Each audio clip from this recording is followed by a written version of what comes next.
Many Squiz customers operate in highly regulated environments, such as the public sector, and these sectors are big targets for cyber attacks. So, what additional safeguards do we have in place that might reduce the risk for customers? So the one thing in there is, because we think security should be everybody's, and security is everybody's responsibility in every way. We apply the same rigorous security measures that we do for our private sector customers to our public sector customers. We don't really distinguish, saying, public sector might have bigger security needs than somebody else. What we do have is, even if we apply it across the board for everybody, the same security measures, we do recognize that some public sector customers might have additional requirements, and because it's regulated, because there's certain things that they have to do that the other people don't have to.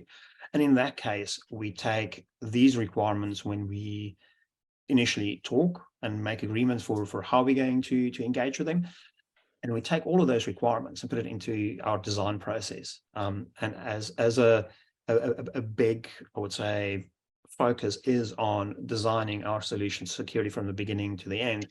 During that planning phase, during the technology design aspects of this, and we take those requirements and just make sure that above and beyond all our normal security requirements that we implement, that covers most of it. The few things that might be additional is covered within that phase.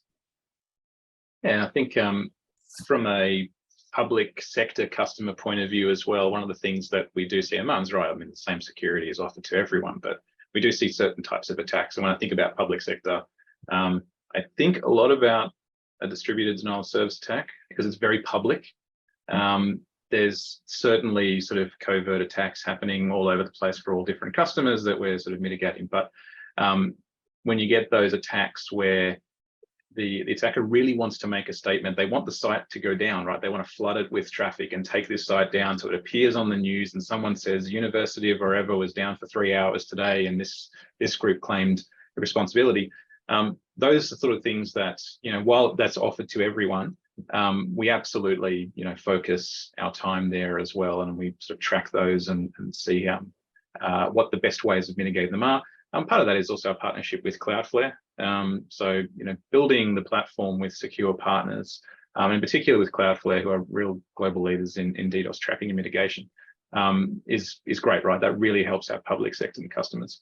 But the other thing I think of as well, Martin, and you might talk about it a bit more, is like I see things come through sort of shared threat intelligence from our customers as well.